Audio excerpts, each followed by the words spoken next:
स्वागत है आप सभी लोगों का। और आज का जो हमारा क्वेश्चन है that is what is the cognitive architect for cyber physical robots.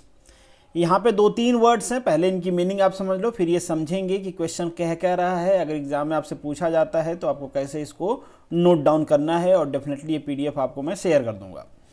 तो फर्स्ट थिंग यहाँ पे कॉग्निटिव लिखा है। कॉग्निटिव मतलब होता है ज्ञान संबंधी, कॉग्निशन मतलब ज्ञान प्राप्त करना। आर्किटेक्ट मतलब होता है किसी चीज का base, and cyber physical robots मतलब सिंपल आप रोबोट समझ लो जिसमें हम इंटरनेट एंड थिंग्स का यूज करने जा रहे हैं। ठीक है, एक चीज और यहाँ पे यूज होगी, that is the artificial intelligence. उसको भी आगे हम डिस्कस करेंगे, इससे पहले मैंने डिस्कस किया हुआ है, आप लोग जानते भी होंगे उसके बारे में। तो इन शॉर्ट क्वेश्चन में पूछा जा रहा है कि आपको कॉग्निटिव आर्किटेक्ट के बारे में बताना है, किस तरीके से डेवलप किया जाएगा, कॉग्निटिव रोबोटिक्स क्या होता है, ये सारी चीज़ें हम वन बाय वन करके डिस्कस करेंगे। पहले आप ये समझ लो कि कॉग्निटिव रोबोटिक्स होता क्या है। तो cognitive robotics is about developing a intelligence in robot. समझिए, कॉग्निशन मतलब जैसे मैंने कहा कि ज्ञान, उसी तरीके से अगर हम कॉग्निटिव रोबोटिक्स की बात करें मतलब ज्ञानी रोबोट। ज्ञानी रोबोट का मतलब क्या है, जैसे आप हो, आपके पास एक दिमाग है, मतलब आप एक परसेप्शन क्रिएट कर सकते हो, आप किसी चीज़ के बारे में सोच सकते हो, किसी का जवाब दे सकते हो एट ए टाइम, क्या सही है क्या गलत है इसके बारे में आप पहचान कर सकते हो। बट हमारा रोबोट नहीं कर सकता है। अगर हम अपने रोबोट को भी ह्यूमन की तरह कॉग्निटिव बना दें, कॉग्निज्म डेवलप कर दें उसके अंदर, तो बहुत सारी चीज़ें हमारी आसान हो जाएंगी। वो आदमी से कम्युनिकेट करने लगेगा, कंप्यूटर कंप्यूटर से कम्युनिकेट करने लगेगा, मतलब रोबोट रोबोट से कम्युनिकेट करने लगेगा। हमारे बहुत सारे आज चीज़ें आसान हो जाएंगी। जैसे आपने एक मूवी देखा होगा रोबोट, जिसमें रजनीकांत थे। तो रजनीकांत जो था उसके पास आर्टिफिशियल इंटेलिजेंस था, उसके पास इमोशंस था, जैसे आदमी के पास होता है, एनिमल के पास होता है। तो इन शॉर्ट आप ये समझ लो कि ये सारी चीज़ों को डेवलप करना ही हम क्या कहते हैं, कॉग्निटिव रोबोटिक्सम या रोबोटिक्स कहते हैं हम।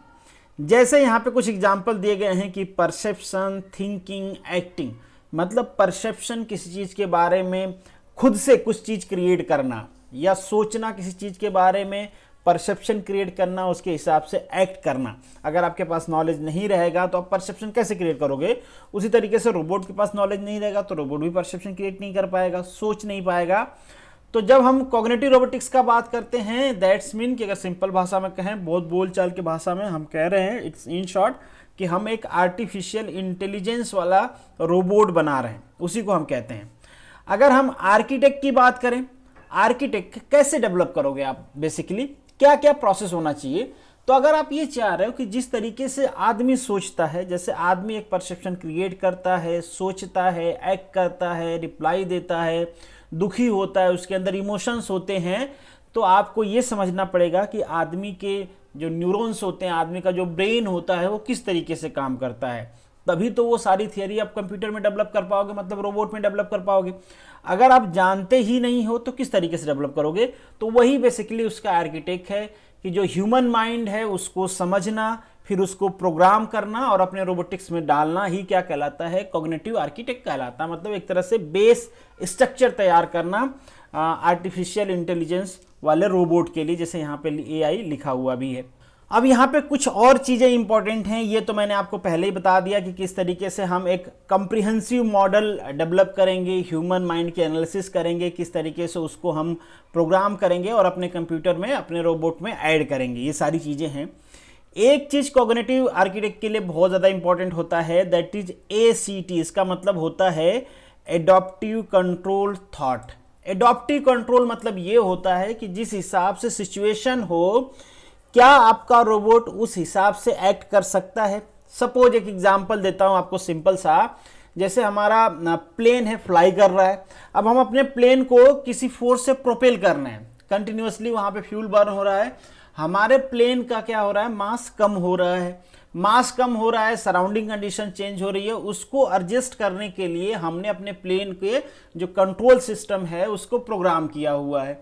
तो ये एक तरह से एडॉप्टिव कंट्रोल हो गया, मतलब जिस हिसाब से सराउंडिंग है, सिचुएशन है, अगर हमारा कंट्रोल पैनल उसको कंट्रोल कर सकता है ऑटोमेटिकली बिना कहे, तो उसे हम कहेंगे एडॉप्टिव कंट्रोल। उसी तरीके से अगर हम रोबोट में डेवलप कर लें एडॉप्टिव कंट्रोल, मतलब हमारा जो रोबोट है that will act according to the situation, जैसी सिचुएशन है वो वैसा एक्ट करे, तो उसे हम कहेंगे एडॉप्टिव कंट्रोल थॉट्स। और ये बहुत बड़ा इंपॉर्टेंट चीज़ है और बहुत बड़ा चैलेंज भी है आज के टाइम में डेवलप करना। आपने हॉलीवुड मूवीज़ में देखा होगा, बॉलीवुड में भी देखा होगा कि वो तो पहले उसका क्या रहता है, गार्ड रहता है, फिर बाद में उसको खुद ही ऐश्वर्या राय से प्यार हो जाता है। तो एडॉप्टिव कंट्रोल में चैलेंजेस भी बहुत सारे हैं कि अगर मान लीजिए इमोशंस आपने डेवलप कर दिए अकॉर्डिंग टू द सिचुएशन, आपका रोबोट एक्ट करने लगा, अगर कहीं उसमें कुछ प्रॉब्लम आई तो उसको आप कैसे कंट्रोल करोगे। तो ये सारी चीज़ें हैं, चैलेंजेस हैं, that is the different thing. But यहाँ पे आप समझ लो कि एक बेसिक नीड होता है किसी भी कॉग्निटिव आर्किटेक्ट का, अगर रोबोटिक्स के लिए आप कर रहे हो, कि वहाँ पे एडॉप्टिव कंट्रोल थॉट्स होने चाहिए और विथ रेशनल होने चाहिए। नहीं है तो मतलब आपका आर्टिफिशियल इंटेलिजेंस वाला चीज़ खराब है, फिर वो ह्यूमन के बेनिफिट से कम आप कह सकते हो कि नुकसान में ज़्यादा काम आने लगेगा। अब आर्टिफिशियल इंटेलिजेंस क्या होता है? आर्टिफिशियल इंटेलिजेंस सिंपल, जैसे ह्यूमन, एनिमल्स जिनके पास माइंड है, जो लिविंग बीइंग है, जिस तरीके से वो बिहेव करते हैं उसी तरीके से जो नॉन लिविंग थिंग्स है, मतलब रोबोट है, अगर उसको भी हम प्रोग्राम कर दें और वो भी बिहेव करने लगे तो इसे हम कहेंगे सिंपल भाषा में आर्टिफिशियल इंटेलिजेंस। अब ये सब कर क्यों रहे भैया, क्या ज़रूरत है सब करने का? तो बहुत बहुत इंपॉर्टेंट है। जैसे हम इंडस्ट्री 4.0 पढ़ रहे हैं, अगर ये एल्गोरिथम हम इंडस्ट्री 4.0 में लगाते हैं, मतलब आपका रोबोट सब कुछ सेंस कर रहा है, ऑटोमेटिकली काम कर रहा है, आपको कमांड देने की ज़रूरत भी नहीं है उसको। अभी तो क्या करना पड़ता है, आपको प्रोग्राम करना पड़ता है पर्टिकुलर चीज़ के लिए, फिर वो परफॉर्म करता है। अब चाहे उसमें कुछ नुकसान हो नहीं हो, वो अपना फंक्शन परफॉर्म करता रहेगा। कहीं पे इंडस्ट्री में ब्रेकडाउन हो गया बट उसको फर्क नहीं पड़ता है, वो अपना काम कर रहा है। अब मान लीजिए कहीं पे आपने असेंबली का काम उसको दे दिया है, आगे से कुछ आए ना आए, वो क्या कर रहा है, अपना वर्क परफॉर्म कर रहा है। वो सही हो गलत हो, that is not a matter for robot, क्योंकि वो मशीन है, इसीलिए तो हम उसको मशीन कहते थे। अब क्या होगा कि अकॉर्डिंग टू द सिचुएशन, अगर कहीं पे कुछ प्रॉब्लम है तो वो उसको ठीक करेगा, डायग्नोसिस करेगा, जैसे इंसान है, जैसे आदमी एक्ट करता है उस तरीके से एक्ट करेगा। तो हर फील्ड में इसकी एप्लीकेशन है, जहाँ भी आप यूज़ कर लो, चाहे वो बायोमेडिकल हो, इंडस्ट्री हो, पर्सनल रोबोट्स हो, वारफेयर हो, हर जगह इसका एप्लीकेशन हो सकता है। ओके, तो यहाँ पे लेक्चर को ख़त्म करते हैं। ये इससे आप क्या करना, अपने असाइनमेंट में भी इसे राइट डाउन कर लेना और इन चीज़ों को रिवाइज करते रहना, ताकि एग्जाम में आए तो आप इजीली इसको लिख पाओ।